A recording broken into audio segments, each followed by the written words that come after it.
We had you guys park in what we call a chevron parking pattern this morning. That was by design. If we announce a formal staging area, that's how we'd like to see the vehicles positioned. We've directed our officers that the first arriving engine officer should assume the staging area manager duties. That means get your cones out, get your crew out. As units arrive into the formal staging area, organize them by type. So you notice we have all the engines together, we have the truck together. We'd like to see the ambulances together, police cars together. If I called for truck 5 right now, there's not going to be a delay. I don't need to have 3 engines moved to get truck 5 out. I can call engine 1, which is in the middle of the engines, they can get out. Takes a little bit longer to position, a lot quicker to get out. It really makes a difference if that first arriving engine officer takes it seriously and sets it up. In the back of all of the bat rigs, or at least the city bat rigs, we have a staging area manager kit. Inside the kit is a binder that has pre-identified formal staging areas. And throughout the city, it'll tell you how many fire apparatus we anticipate that staging area could handle, as well as if there's restroom facilities or not. On top of that, there's also windshield marking paint, there's ground marking paint, there's some flagging, clipboard, some paper for you to document resources. Obviously, I'll try to get you guys relieved so we don't burn an engine company for that duty. We'll try to get either overhead or some day crew staff to relieve you. But if you can get that set up on the front end, it really helps us out.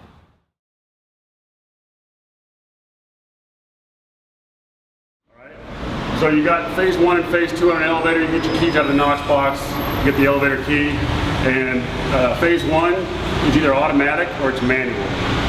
Automatic is when the detectors put into phase 1, drop them down to the ground floor and the door is open. Manual is when we show up and we do it. Get our keys out, put your keys in here, and we drop it down manually once you turn it on. Make sure it's not running. So go ahead and turn that key to the right. The door opens, you got to turn it back to get the key out. You can hear the locks reset. Go ahead and put it in the... Okay, then you're going to turn it to on. Alright, you're now in phase 2, guys. So safe use of an elevator. You're going to push the door close button. And it should, go ahead and let go of it, and it should open back up. You have to hold the button down the entire time to get it to close. You have to hold the button down the entire time to get it open. That's for in case you get up on a floor that's heavily charged and it overcomes you, the door will close back up for you. The door will not respond to floor calls. So if somebody up there tries to call for it, it won't go up to it. Go ahead and press the button again. Have you step out of there real quick. Wave your hand in front of the door. See, the electric eye becomes inoperative, and that's for, go ahead and open the door back up.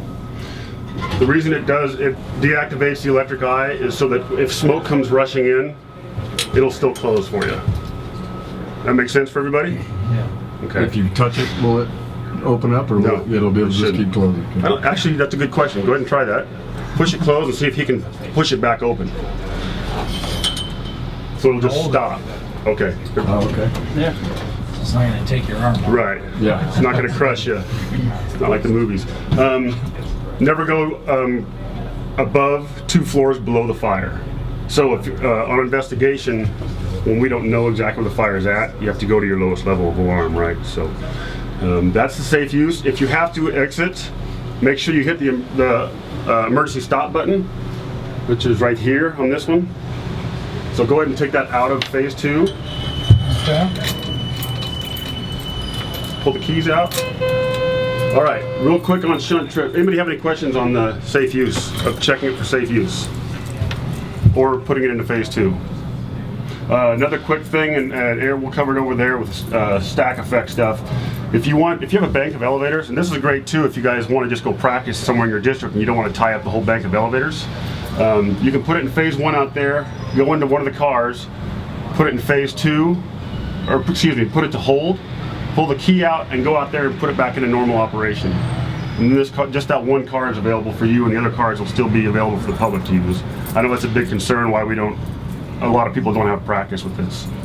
Okay, everybody sees the solid red helmet? Right. All right, so in the hoistway and the elevator control room, there is a smoke detector, a heat detector, and a sprinkler head. If the smoke detector activates in any one of those two locations, that will start flashing. So it's really important, if you're traveling, if the doors are closed and you're moving, you guys need to not be BSing. You need to be looking at that helmet. Somebody has to pay attention to that helmet. There is no audible to it. Kind of funky. Wish it would, but we'll go ahead and go out real quick. So anyway, real quick, if it starts flashing, that means the smoke detector has been activated in one of those two rooms. The next thing that's going to happen is the heat detector. The heat detector will stop the elevator no matter where it's at. Between floors, it doesn't matter. That's the important reason why somebody needs to watch the flashing helmet all the time, or the solid red helmet all the time. Because the next thing after that is the sprinkler head. And so it's going to douse the sprinkler, it's going to short it out. So what that shunt does, it's a self-preservation for the elevator to keep it from shorting out. It kills the power to the car and the controls. So you don't end up with a shorted out car and possibly a fire. Okay, if you guys don't pay attention to that helmet, you're going to create a huge problem, a huge new problem for IC. He's going to have to worry about getting you guys out, or you're going to have to self-extricate. Any questions on the shunt trip? One thing I forgot to mention on the safe use, make sure you stop every 5 floors and recheck the shaft. Okay? And again, no more than 2 floors below the fire floor. Never travel above it. You guys all remember the rule of 6 firefighters in their gear? We are looking at maybe changing our SOPs for the elevator use, maybe using them earlier on in the incident. All the reading I've seen, elevators will fail after about 30 minutes into the incident, either smoke or water from us or from the sprinkler heads. So a lot of times they'll fail and they become useless. If we think about using an elevator, we're looking at maybe freight elevators, right? Higher capacity. I think these are rated at 25 for passengers. The one here, the freight elevator here, is rated at 45. So we could change that, the rule of 6, to maybe get the entire fire attack crew up there and cut down that reflex time.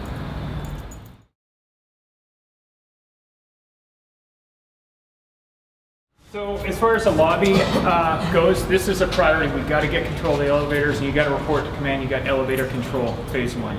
And then command can make decisions as either staffing lobby, and then I can start moving people and equipment, assisting rescue. When we go over to the building, you're going to see inside there's 4 columns, and those are interior elevators, and then we'll be going in the freight. So if you're assigned to get control of elevators, make sure you get them all. There could be multiple banks, freight elevators, and we want to ensure they come down, because if they don't, we may have a trap victim, and again, we have to report that to the IC.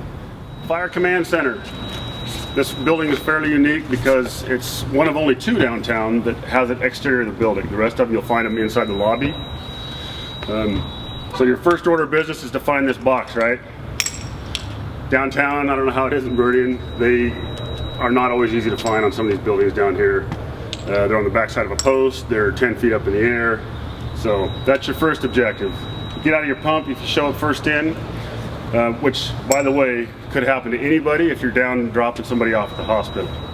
You guys get dinged for first in down here. So that being said, you might want to get in the habit of getting your Knox box keys out every time you get out of the rig. So if you grab your radio, grab your Knox box keys, it just helps you get in the habit. It's kind of crappy when you finally get parked, you finally find this thing, and it's 150 yards away and you realize you don't have your keys. Down here at FIES, you get in a real habit of it, because half of our medicals we have to have the Knox box key for. So it's kind of ingrained with us down here.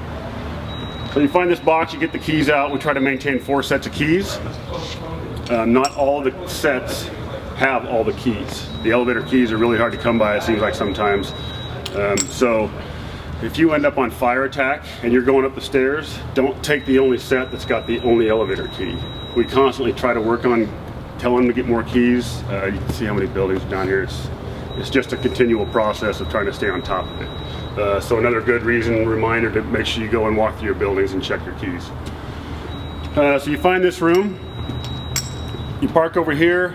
This building is actually addressed over here. The Knox box is here, the public entrance goes out on that street. So make the decision of what you're going to call the alpha side.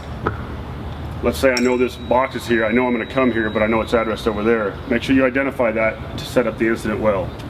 Okay? Find this box, you go inside to the fire command room, and go look at the fire alarm panel and see what you got. And we define high-rise buildings as anything that's more than 75 foot above the lowest level of fire department access. So like Kent says, typically they're inside the building on the first level, located in a protected 1-hour room. They'll be labeled. Just take some time to familiarize yourself with the features of the Fire Command Center. There's a bunch of stuff in here that's required per code, and it's a dedicated space for us to use. It's got equipment for all the fire protection control features and functions of the building. So all your fire alarm, fire sprinkler functions, life safety systems, building control systems, that type of thing. So you'll notice over here in the corners a work table. You'll have a work table with a set of drawings and plans on it. Building schematics could come in handy later on in the operation. On the wall over here is status and control functions for the emergency generators. So if those are operable, you can tell if they're functioning and what status they're in, on-off switches, etc. Also behind Devore there is a elevator control panel. That's an emergency elevator control switch functions. Handles all return and emergency power switches. Every fire command center is also going to be equipped with a landline telephone, and that's that dust-covered telephone there in the corner. So if you think of it, take a minute, jot that telephone number down. It might come in handy later on if you've got to communicate to somebody directly in this room, whoever your operator at this location is. On the wall over here, you'll want to take an eye on this. This is important for us. This is the voice evacuation panel. Inside of it, there's some handy features which are of benefit to us. One of them is this all call feature. So if you see a button that's labeled all call, hit that button. You can pick up this mic, key in on it, and deliver a voice message to the building occupants throughout, whatever you choose that to be. Now that message is going to come through live through the fire alarm speaker strobes already in place throughout the building. So shelter in place, stay calm, fire department's on site, use the northwest stair for access, whatever you want to say. Also on this panel you'll find controls for the atrium exhaust and stairwell pressurization. So those are manual buttons to activate those features at your discretion, on, off, real simple. And we'll talk about those a little bit more when we walk through the building, but could be a benefit to our operation. Also, red phones. You'll find these in a lot of buildings downtown. There should be a box containing the spares. You'll have a handset with a jack and a cord on it. If it looks like primitive technology, that's because it is. However, it works. So if you think of it, grab one of these, stick it in your pocket. There'll be jacks located throughout the building. They'll be at the elevator lobbies and the stairwell landings. There's also one at the fire pump room. We'll demonstrate that a little later on. But basically what happens is you'll take this, plug it into the jack in the wall. I'm going to get a blinking light here at the panel that's going to tell me where you're located. Are you at the elevator lobby, which stair tower you're in, etc. So if that light blinks, you're plugged in, you got a call up here. If I've got an operator here and I choose to do so, I can pick up this phone, hit that button, and you and I can communicate. Just another method to use in case radio traffic is jammed up or you've got communication difficulties. So keep an eye on that. Other thing we've got here is a remote annunciator. And most of these fire alarm command center or fire control centers are going to have a fire panel located in the room. This building's a little unique because the main fire alarm panel is located in the basement sub-basement. So it's quite a hike to get down there to get to it. So this will be your first opportunity to grab some information right off the bat as far as signals coming in, heat detectors, smoke detectors, water flow, pump running, that type of thing. So keep an eye on that. Inside this box, you're going to find some other information that can be valuable. There's extra sets of Knox box keys in here. If you'll note, that box outside is awfully small. We've got a great big building, so they put extra keys in here, card readers, more building schematics indicating which elevator banks are identified as what, where the stair towers are, and what those are labeled for. As the lobby establishes, depending on how they want to run it, this may be a prime location for them to stop and establish their whatever they need to do. So just take a minute, look around, gather information in this spot. It's a really good place to stop and get some quick access to some really vital information right off the bat. So I think Kent's got some other things he wants to chip in there. So you guys show up, you finally make access into here, you go to the alarm panel. What's your red flag indicators that you've got something more than just an automatic alarm? Any ideas? Sprinklers. Floors. What's that? Smoke detectors on floors. Yeah. Multiple heads, multiple detectors, multiple floors. All right. I can tell you from my point of view, working down here, if I have any of that, I'm gonna assume that we have something going on in there. That being said, if you make that assumption, what should be your next course of action on the radio? What are you gonna say? What's that? And now it's a high-rise operation. Okay. What else? Working fire. What else? Are we calling for additional resources, That's or right. that should be under the? That's working right. So fire? dispatch, Jefferson Command, upgrade this to working fire. This will be a high-rise response. Strike me a second alarm. Talking with the BCs, they would like us to not go ask for more than a second alarm. The problem is everybody wants to have fun. They're going to hear the radio if they're listening, and they're going to start self-dispatching. And what happens is you end up with a, fourth or fifth alarm when you ask for a third, just because everybody will self-dispatch. And on top of that, there can be a problem for the BCs when they show up with everybody piling at once. I mean, they are going to establish base, but it can be a problem. So you get that done. You call for those resources. What other resources outside of the fire department would you like to have here? Traffic, PD, Yeah, PD. What else? EMS, EMS, building, building RP. Yeah. Think of any more? utilities. Utilities. Those are all great answers. My goal here is to take what your idea of the big picture is on this, and I want to make it bigger, because what you're going to have to do is slow yourself down in here. You're not going to go to work very fast in these buildings. The reflex time on one of these buildings is going to be at least 5 times that of a house fire. So don't think this is a house fire. Don't come into this with the mindset it's a house fire. You're not going to find a fire very fast if somebody hasn't told you where it's at in the first 10 minutes. All right, there's 20 to 40,000 square feet of floor space on each one of these floors in any of these buildings downtown. So be thinking about that. I want you to recognize that, because in your head, what does 5 seconds feel like? 10 minutes. If you don't control that, it's going to get worse. Okay, so take your time. Don't get in a hurry. Don't let other companies showing up get you in a hurry. All right, be in control and stay in control, and that includes yourself.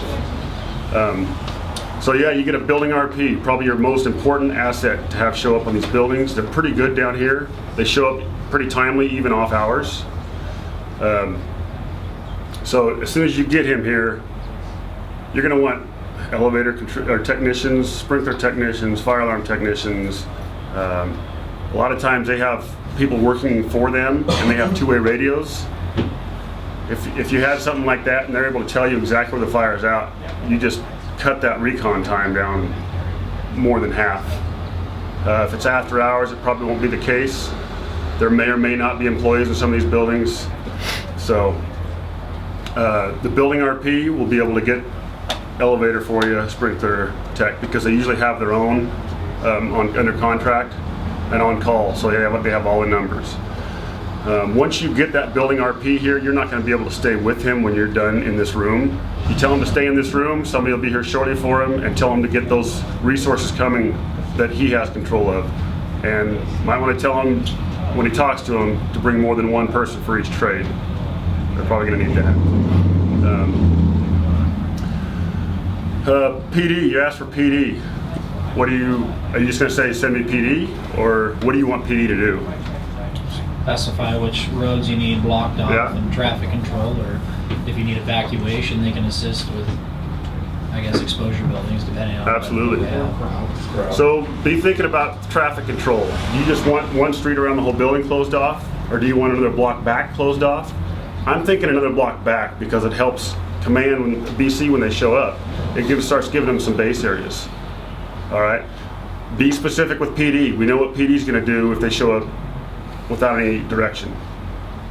They're going to take up your good parking spots and they're going to go in and fight the fire. Who knows? Just be specific is my point.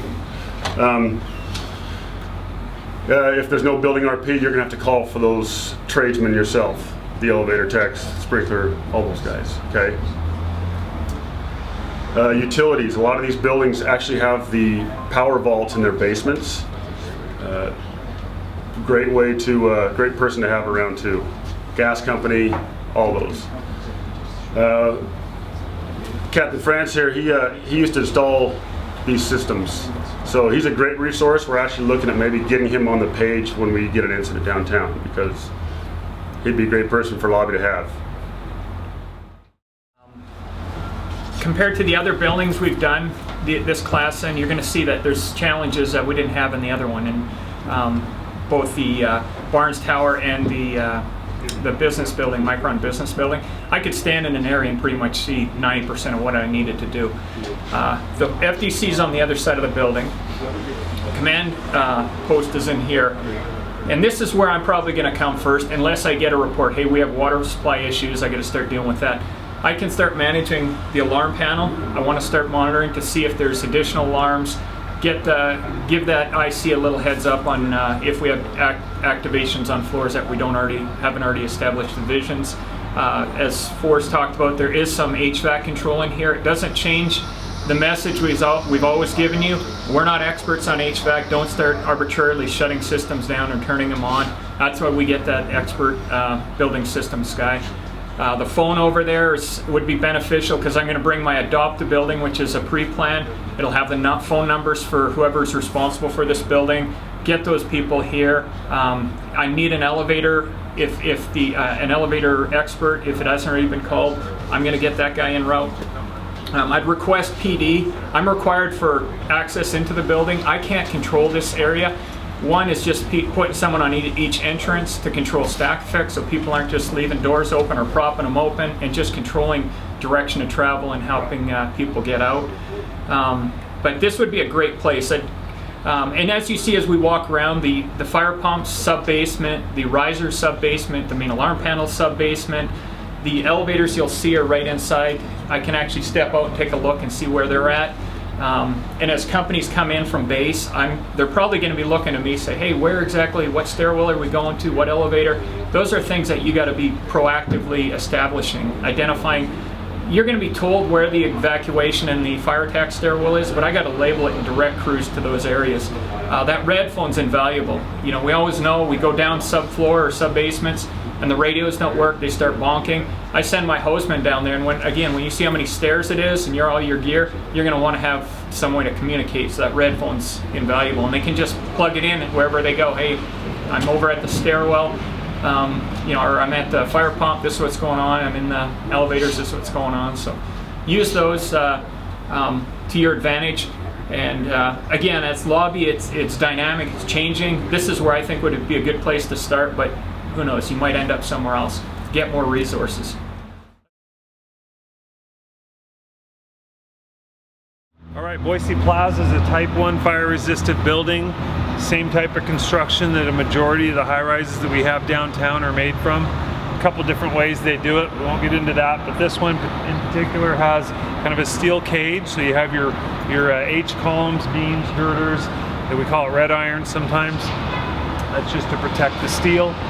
It's actually sprayed on with an asbestos fireproofing material here for this building.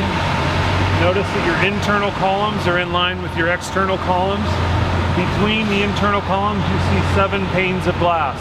The same thing happens on the external column, between the external column sets, 7 panes of glass. I bring that up because the middle pane is a tempered glass.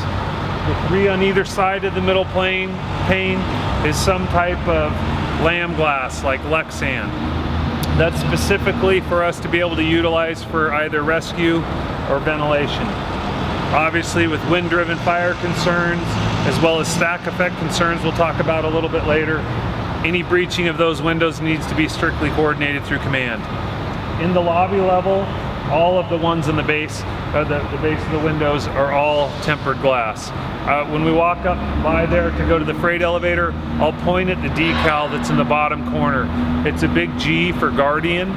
Sometimes it's a red dot, sometimes it's a Maltese cross. The new Clearwater building has a fire helmet. That just indicates that it's breakable tempered glass. Freight elevators, the literature's kind of mixed as to whether or not you use them for fire department operations.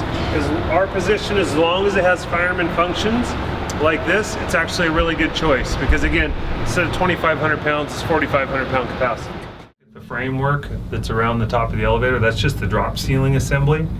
When you go into some of your nicer hotels and stuff, oftentimes it's mirrored or decorative, you have your fluorescent lights on there. Once you remove all of that, you're still gonna have your emergency escape scuttle there. I don't know if they mentioned it already, but this elevator is an advantage to us because it's the only one in the building that actually travels from the basement all the way through to the top mechanical penthouse. So another good thing to know. Also, something I wanted to point out, if you look up over at the top of this opening, you'll see this metal tray right over this opening. A lot of you guys might already know this, but I thought it worth mentioning. That is a smoke curtain. So what'll happen is that smoke detector, if that latches, it'll operate that lid, which will open up, and that smoke curtain will drop down to cover this opening here. The engineering idea behind that is that it provides a little extra smoke and draft control over what these set of double doors already provide. So, heads up, if you arrive on a floor and that smoke detector is activated and drop that curtain in front of you, those doors open up, you're going to find this plastic screen right in front of your face. It's going to be clear, transparent, typically they're orange, they got reinforcing in them. There'll be a button right in the center of that curtain that says push to release or push to recoil or push to exit, something like that. There's one on each side. So tap that with your finger and that curtain's going to recoil back up into its tray and allow you to exit the elevator with your gear without getting tangled up in the sheet. Be advised, if that smoke detector is still activated, that curtain's going to drop right back down. There's little flexible magnetic strips on either side and they adhere to these side rails, these metal side rails. So just an awareness level. They were real popular for a number of years. The company that actually invented them and manufactured them is located in Boise. So you'll find them on freight elevators, passenger elevators, anywhere around town. So metal tray, smoke curtain. Can you activate that button from the opposite? From Yes, the side as yes well? you can. Yep. So if you're trying to enter or egress the elevator, you can recoil it. And just manually. as a side note, I just want to mention that if it is down, it indicates that there's smoke on that floor. Probably a good idea to go to a lower floor and exit from the stairwell. We wouldn't want to enter from an elevator on a smoky floor without our orientation of a search line or a hose line correct. So just a side note. Here we've got a man door which accesses the stair tower. There's 4 stair towers in this building. At each one of these man doors you're going to find a smoke detector. That smoke detector, if it activates at any time, is going to operate these stairwell pressurization fans.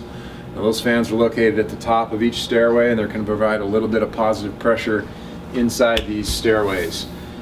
Again, to protect against that vertical smoke migration. So you'll know that's active if you roll up on this door, push in on it, and you get a little blowback. A little stack effect thing, a little suction cup action.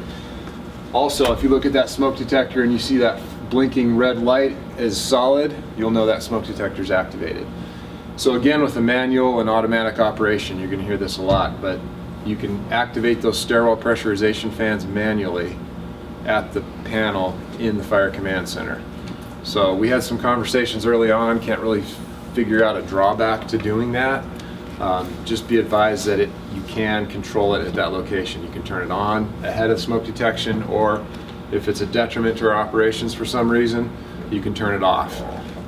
Those are variable speed fans, so if you got a whole lot of occupants leaving the building, or if you got somebody with this door propped open, that fan's going to ramp up speed and try to keep up with that positive pressure. Kent, you want to chip in there? Yeah, so regards to stairwells, you guys make your way into the building. You're either going to use the stairs, maybe the elevator, who knows. But if you're going to use the stairs, be paying attention. Don't have your head down and just be thinking, I got to climb 1,000 stairs. Hosmen, drivers, the captain's already thinking about a lot. He could really use your help in being heads up, keeping your situational awareness up. So when you go into a stairwell, look for several things. Try and find out if it's got rooftop access. Not all the stairwells do. Who's going to want to know about that? The truckies for sure. They got to go up the roof eventually, and they got to find that elevator control room so they can get the firemen out that weren't paying attention to the flashing of their helmet. Okay? So pay attention to that. Pay attention to see if it's got PRVs on the riser pipes. Who's going to want to know about that? Supply his operations. Probably the fire attack pumper operator, right? He's got a pump for the highest floor at that point. Try and pay attention to when those PRVs stop, what floor they stop on. And we'll talk about why in the other stairwell when we get over there. Just be heads up. Don't be in follow mode. We all know what it's like if you've taken a trip and somebody else drives, you really didn't pay attention to how you got there. Remember I talked about trying to keep yourself aware as you walk through this building, see if you could get out if we walked away from you. So everybody needs to pay attention and not just be in follow mode. Be thinking, help the captain out, take some load off of him, and do it for yourself, do it for your crew, and do it for everybody else. All right, let's talk about pre-planning stairs a little bit. So when we talk about pre-planning, to me, pre-planning is a huge tool because when we go on an incident, I say we're using our reptile brain oftentimes. You have adrenaline coursing through, your heart rate's up, makes it very difficult to be able to process complicated equations. So if we're having to run around a building trying to figure out, is this stairwell pressurized, is this one not pressurized, which one should be fire attack, which one should be evacuation, where's the fire at? There's a lot of things that you're trying to manage in a time compressed situation. So if you can pre-plan ahead of time and you can know, like for example, this particular building, we're fortunate, all 4 stairwells here are pressurized. That's a great thing for us, it's a great thing for evacuation. However, we have a number of buildings downtown, and I know you guys have some in Nampa, where you have a combination of pressurized and non-pressurized stairwell. You should know that ahead of time due to pre-planning. And you should know that your pressurized stairwells, or the ones that have a smoke tower, are reserved for evacuation. You should be using the non-pressurized or the non-smoke tower stairs for your fire attack stair. A smoke tower stair is when you have a protected stairway, you open the door from the stairway, you walk across the catwalk, which is open to atmosphere, before you open the second door going into the hall corridor of the building. That's a smoke tower stair, should be used for evacuation. I'm going to give you just a couple examples that when I was working on Engine 1 as a captain before I got promoted, we had a couple of high rises in our first due area that were significant target hazards. So we went there and we pre-planned them. We knew that 330 East Bannock was a 9-story unsprinklered apartments and multifamily dwelling. We had Imperial Plaza at 200 North 3rd was 13-story, same thing, no sprinkler except the basement. And we knew that there was pressurized stairs, one pressurized stairwell in Imperial Plaza, one non-pressurized, so we knew which one was our fire attack going into it. And in Bannock Arms, we knew there was a smoke tower on one end and a non-pressurized stair on the other end. So we pre-planned it, and we knew worst case scenario, 86 feet from the floor below, hooking up to the standpipe and the fire attack stair, 86 feet to the worst case scenario, farthest east apartment in Bannock Arms. So if we went ahead and hooked up 200 feet, we're gonna have some kinking issues. Likewise at Imperial Plaza, the pressurized stairwell has even numbered floor standpipe outlets. Our non-pressurized fire attack stair is odd floors, so that's one we're going to be using. So we're going to be hooking up on, you got 1, 3, 5, 7, 9, 11, and 13. If you're hooking up on 7 to go to a fire on 9, worst case scenario, you go up, exit on 9, go around the center core to the worst case scenario, 106 feet. It's a residential high-rise, so it's not as big a footprint as like this commercial building. So again, if we put 200 feet of hose on that, we would have had kinking issues. Having that level of pre-planning ahead of time really can save you a lot of time and anguish when you're dealing with your reptile brain. All right, so with that, we're gonna go down to the pump room and talk about the fire pump. At first glance, they can seem a little confusing. I try to boil them down into just the basic components that are similar to all fire pumps and manifolds. So that's going to be my control valves, my check valves, and my gauges. So right away I'm going to want to take a look at those control valves and see if they're open or closed. I want to take a look at the gauges and see what they're telling me. I also want to take a look at the check valves and figure out which way the water's flowing through here. So right off the bat, this control valve caught my eye. This is a butterfly valve. That indicating vane tells me that this valve is closed. If you look at this loop here with both of these closed valves, you'll see that it's got a gauge in the middle. This is a flow meter. Also, if your head's up, you'll look for labels. Fortunately for us, this is labeled test loop. So we know that this valve being closed is okay, because this test loop is really installed just to test the functionality of this fire pump and make sure that it's putting out the flow that it's designed for. So I'm all right with these being shut. If you look up a little higher, you'll see another loop. This is the bypass loop. This is vitally important to us anytime we got a fire pump. The reason we have a bypass is if this fire pump stops working for whatever reason, I know that I can get a positive water supply, positive pressure coming through from the city side main, up, out, and downstream to my sprinklers and hose valves. So if you'll notice these butterfly valves, this indicating vein is parallel with the pipe, that tells me it's open. Also, I've got a check valve in the middle. There's an arrow on that check valve telling me the direction of water flow. So that's your bypass loop. The reason that check valve is there is to prevent this pump from cycling back and back pressure in the supply. It's a one-way swing check. Also important are these OS and Y control valves.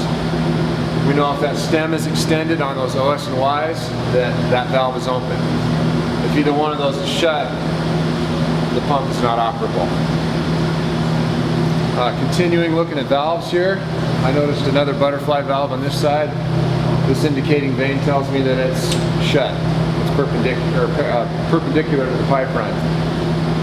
If you'll notice, that's a pretty good sized pipe there, feeding something. I'm not sure what. So right off the bat, that's going to catch my eye. But if you're looking at labels again, what's this say here? Test header. So every fire pump is going to have a control valve going to a pretty good sized pipe. It's labeled test header. The reason we've got a test header is that goes up out to the street level where that manifold is that says test header on it. So we're going to flow this pump once a year and just make sure that it's performing like it's supposed to. That verifies water supply, it verifies PSI and flow. So that's going up and out to that street manifold. This particular pump happens to be a 1,000 gallon per minute pump. And my first clue to that was in walking around this building. When we got down here, I looked outside and there was a test header manifold with 4 2.5-inch gate valves on it, male threads. Each one of those valves is worth 250 GPM. So if you're curious, if you're doing pre-planning or building walkthroughs, take a look at the test header manifold on the outside of the building, add each one of those valves up, times 250, and that's going to give you your approximate GPM capability of the pump inside the building. You can confirm that by looking at the hydraulic nameplate also on the pump casing. I did mention check valves. There's one right here. This also confirms water flow because I got an arrow on the side of that check valve body that tells me that that swing is operating this way. So I know I've got my pump spinning water, slinging water out through that reducer, up and out through the check valve and downstream where it needs to go. So we talked about gauges a little bit. If you look on the pump casing, you're always going to have 2 gauges, suction, discharge. Suction gauge is important to me. I want to know if I'm getting a good water supply in there. If that goes in the negative, I've got a closed valve somewhere. Am I cavitating? What's going on with that? Also, discharge gauge. I want to know what the pressure's reading. You know, am I getting sufficient pressure for firefighting purposes? Beyond that, anytime you've got a fire pump, you're going to have a jockey pump. Jockey pump's this little guy right here. Now the jockey pump's job is just to maintain that system pressure day to day. So any small, minor pressure fluctuations throughout the day are going to be operated by that jockey pump. That keeps the big pump from cycling unnecessarily and saving some wear and tear on it. Both of those drivers are operated by these electric controllers on the wall. You'll see that the big controller controls the big pump and the little controller controls the little pump. Also labels, heads up on that, fire pump controller, jockey. So these are fairly bulletproof. They're fairly simple to operate, and I want you guys to understand that they're intended for us to use for our benefit. So don't ever be afraid to hit the green start button if you want to manually start this pump at any time. Same thing with the red stop button. If we're at the end of our operation, that thing's still churning, we want it to cut out, red stop button. Also, they're controlled by pressure loss. And that pressure loss is sensed through these copper 1/2-inch sensing lines. So both of these lines are coming from the pump, reading gauge pressure inside these electric controllers. So if I sense a reduction in pressure downstream from either a fused sprinkler head or an open gate valve, it's going to convert that pressure loss into an electric signal, which tells those drivers to fire up and start working. That being said, electric fire pumps have a 10-minute run timer. So if that's churning against a closed valve, or there's no more demand for water supply, it's deadheading, it's going to cut out after 10 minutes. And that's just a built-in protection feature to keep that thing from burning up if it's not providing water. Be advised, if you want it to start up again, just hit that green start button. Also, it will start again if there's another pressure loss after 10 minutes. So that's a worthwhile conversation to have if you're talking about who's providing the water supply, supplementing the system. Is it your engine and driver at the street, or is it the provided fire pump in the building? So keep in mind those check valves are one way. So whoever's providing the most pressure is going to get the green light to do the work. The other pump's just going to be churning. That's as long as those pressure curves are satisfied. If there's a catastrophic failure downstream, we got a broken main or something, could be that both of those pumps are operating because those checks are free to open. So it's all based on system pressure downstream. Don't be afraid to let those pumps churn. These are designed to do so. Like I say, they got that built-in protection feature. They've got a pressure relief valve, so it's okay if they function. Just let them do their job. They're designed for our benefit. So take some time to learn how to use them, what the basic components are, and how we can operate them. We talked a little bit about red phones. Here's a good example.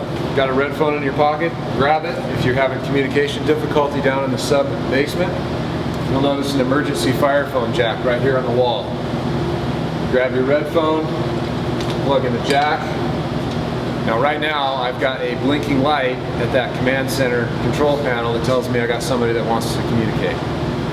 So if I have an operator at that location, they can pick up the red phone at the panel, hit the button that's blinking that says I want to talk, and we can communicate. It's a push to talk, much like our radios. Handset right here in the middle, one-way communication. So if you've got those in your district, I encourage you to get out and just goof around with them. We played with them earlier this week, and we had a guy in the stairway, a guy down here, and a guy in the command center, and we could all, it functions like a party line, so everybody can hear. Might be something handy if you've got those emergency diesel generators running, you can't hear through the radio, might be an option for you. Also talked about fire alarm panel. If you look through the windows there in that other room, you'll see the main fire alarm control panel. So that gives you an idea why they put all those features outside in that protected box on the street. Captain France talked about the red phones. Understand that you cannot hear when somebody's trying to call you down here or any other location. There's no ringing, there's no blinking red light. That being said, somebody has to sit on it. So that'll probably be the captain. That leaves two other guys.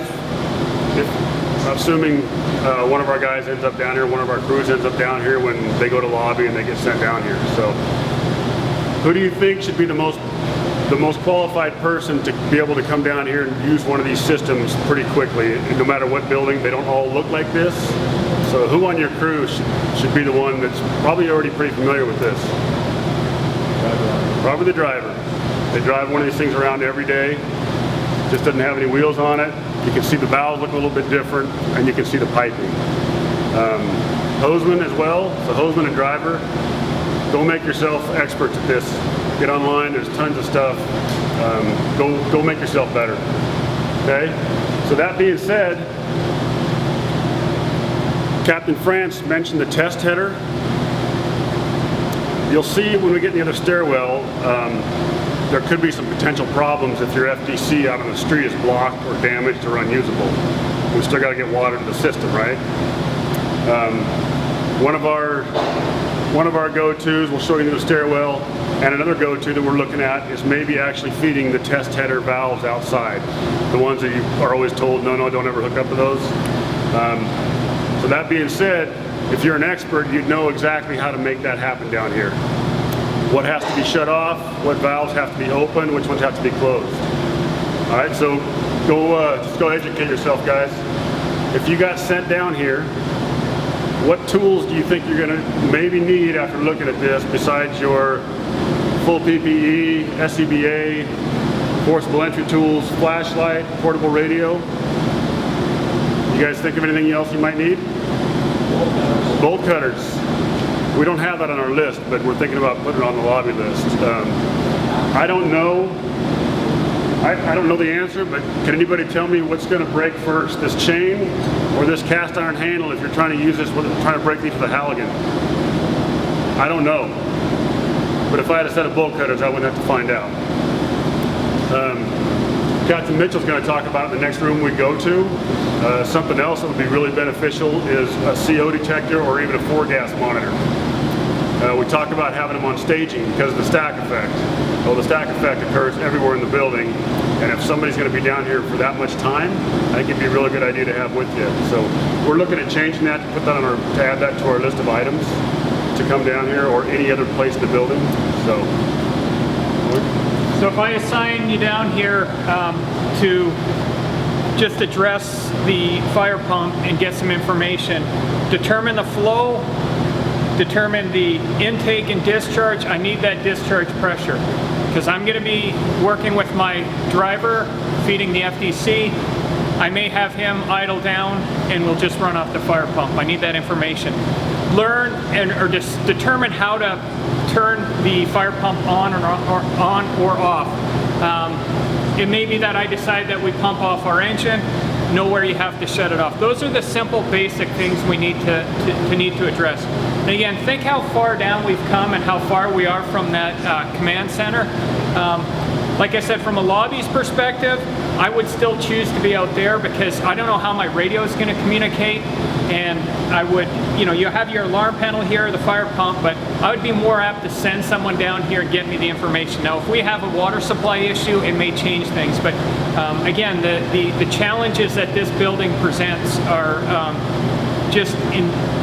reinforces the fact that you need more resources. Get people into lobby and help you do the job. So this is the battery room. You may see it listed as a UPS, uninterrupted power supply. We're going to step inside and talk about this.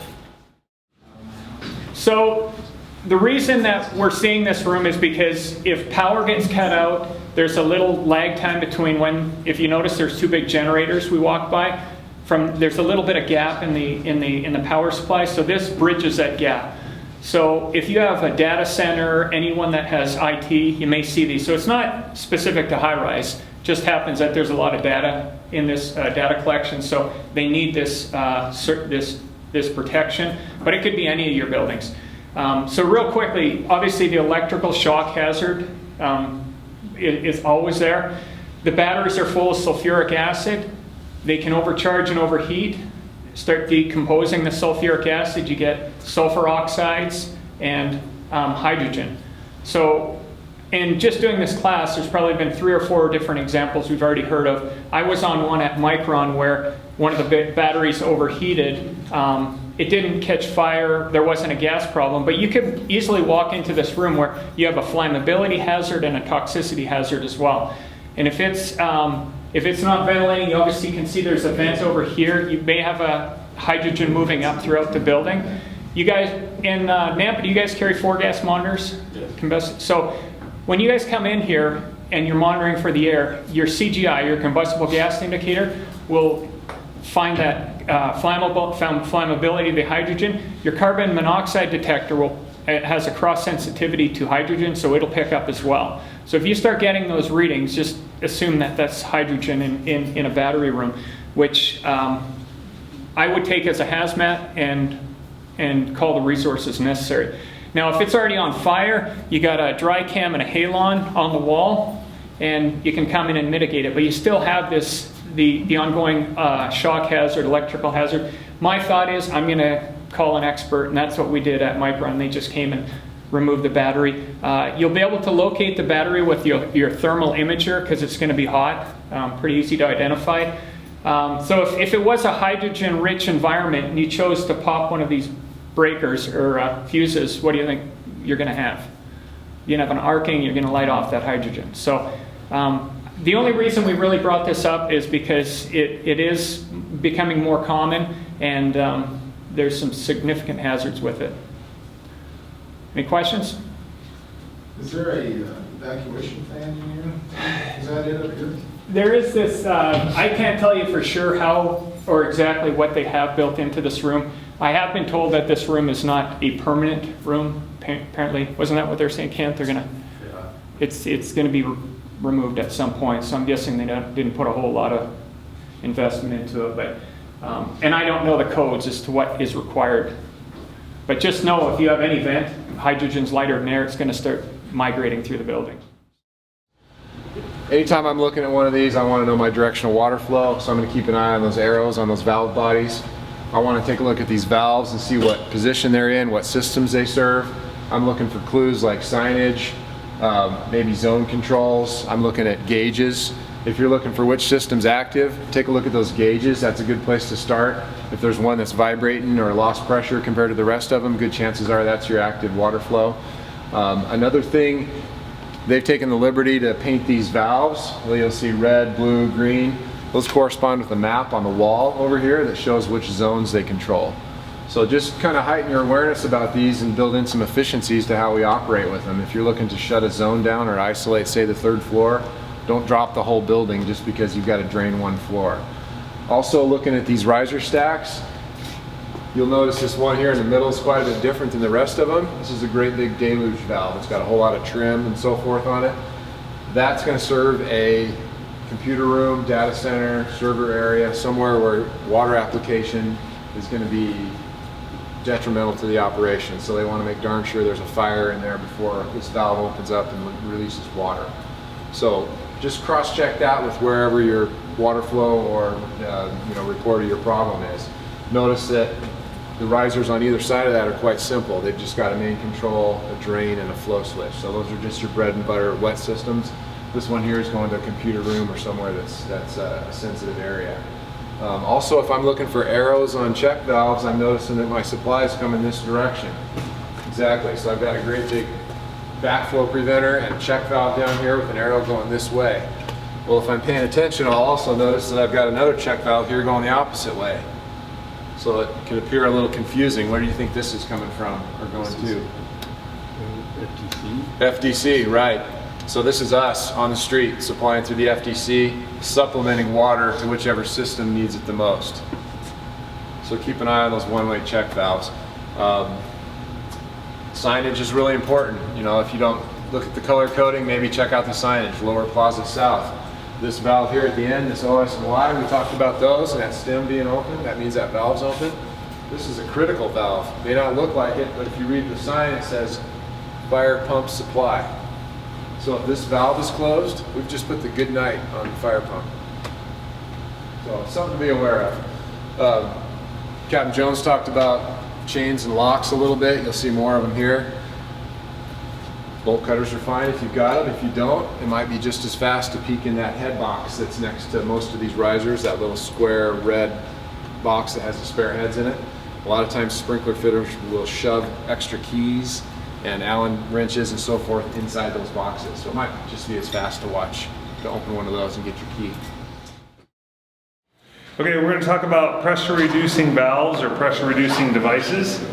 First and foremost, why do we need a pressure reducing valve in a high-rise building? Anyone have any idea? Head pressure down. Yeah, so head pressure above potentially. It's a little bit, any other ideas? The pressure needed to supply the water to the top. Yeah, so a pump operator at the street can say, oh, our fire's on the 6th floor, so I'm only going to provide elevation to go to the 6th floor. Whereas a fire pump doesn't have that ability to know where the fire's at. So the fire pump is planned for a worst case scenario. So if it's a 20-story building, it plans for a fire on the 20th floor. So it will pump accordingly to that worst case scenario. Pressure reducing devices are installed in the system on the lower floors to take that level down so we have a usable hand line. And that's what we have here. So kind of fit into a couple different categories: pressure reducing valves, pressure reducing devices, or pressure restricting devices. Probably the big difference between a pressure reducing valve and a pressure restricting device is they say that you can adjust the pressure in a pressure reducing valve even in static. In a pressure restricting device, it's only when that is actually flowing that you can adjust that pressure. So what we've done here is we've set a manifold in place after our standpipe connection. It has gauges to be able to read the GPM as well as the pressure. Then we put our inline pressure gauge. It's found in our high-rise kit in the system. and we installed a brass gate valve, which is going to simulate as our nozzle. We're going to look at this meter for gallons per minute. So the manifold is going to be in the gallons per minute mode because we have the pressure gauge here. When we look at adjusting these, there's a kind of a tamper resistant collar that's on here, and this is just simply to prevent people from sticking things in the valve wheel. I've already taken the Allen screw out so that I can lift this up and make the adjustment. It takes a special Allen wrench that has a hole in the middle of it because there's a pin in the middle of the Allen bolt here. Obviously in a fire situation you can go ahead and break this collar, but it's a pretty good idea to figure out what direction it's telling you to increase pressure versus decrease pressure before it's laying in pieces on the floor and you're scratching your head. So what I'm going to do is I'm going to simulate charging our hose line. Right now our hose line would be charging. Of course I have the nozzle closed, so you're not hearing any flow. And then what I want you to take note of is as I start to open the nozzle so that we can get our flow pressure adjusted before we actually commit to our fire attack, notice that as Captain France said downstairs, those small copper piping are the sensors that sense a reduction in pressure. Initially the jockey pump will kick on, try to keep that wet system full, but as I continue to open the nozzle, it's too much for the jockey pump to keep up with. Therefore, the fire pump will spool up and you'll see a noticeable surge in pressure. It's also a good idea to do communication ahead of time because as this starts to restrict the flow of water, it becomes louder and louder. Jockey pump's going. And fire pump is kicked on.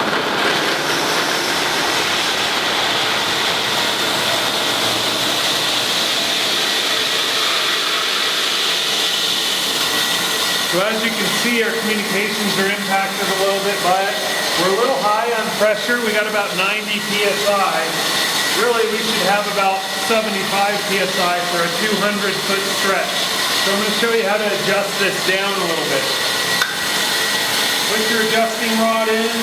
You're going to adjust counterclockwise to decrease pressure. What we found is about 2 turns like that changes that by about 10 gallons per minute.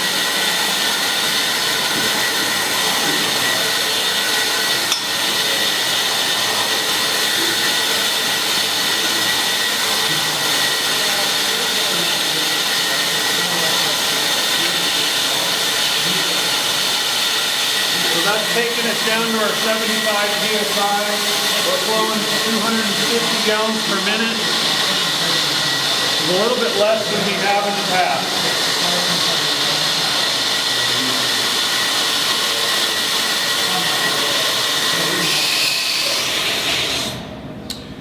All right. Let's talk about what if we have a blocked FDC or a damaged FDC at the street. What's our workaround? What are we going to do if we can't hook up because it's blocked or damaged? Right, so we always talk about stretch your 2.5-inch line into the stairwell and just pump into the system. Unfortunately, with a PRV type system, you can't do that. The valve doesn't flow in both directions. Picture our old TFT automatic nozzles that we had that had the diaphragm in there. If you were to hook a hose onto the discharge end of the nozzle and try to pump through it, it's just going to seep that harder and harder. It's not going to flow, get me flow. So Captain Jones, when he was talking to you about stairwells, said as you're ascending the stairs, pay attention. Don't just be looking down, pay attention. When do the PRVs stop?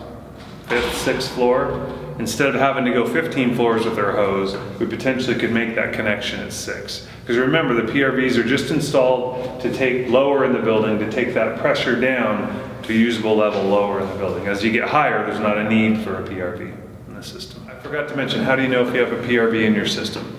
Well, typically it's going to have a larger valve body. Another way you can tell is if you spin the cap off and take a look at it, if it's got a smooth stem, it's probably a PRV. If it's a threaded stem, it's probably conventional.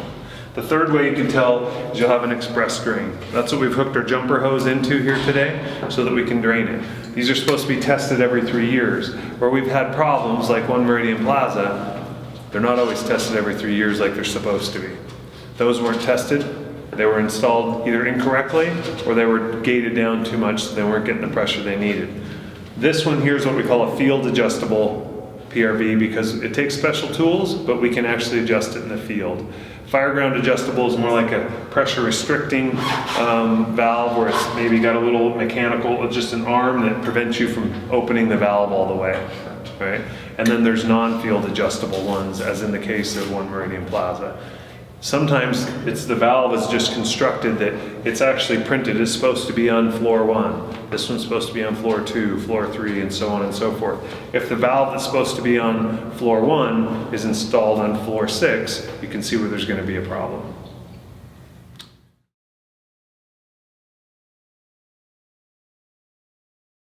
If you look up at the very top on this south side, you'll see two circles inside a couple of square boxes there right above the louvers at the very top by the skylights. Those are beam smoke detectors. And those are going to send electronic eye all the way across the atrium to the other side and bounce off a reflective plate, even with them on the louvers on the north side. So smoke evacuation is going to occur if any one of those beam smoke detectors latches in place. It's going to activate a sequence of operations whereby the doors on the north side and the doors on the west side are going to power open. When that happens, fans at the very top on either side of this elevator bank are going to open up, bypass the fire smoke dampers. They're going to ramp up to full speed and suck all the air up and out of here. That's going to happen within 30 seconds. It's quite an impressive system.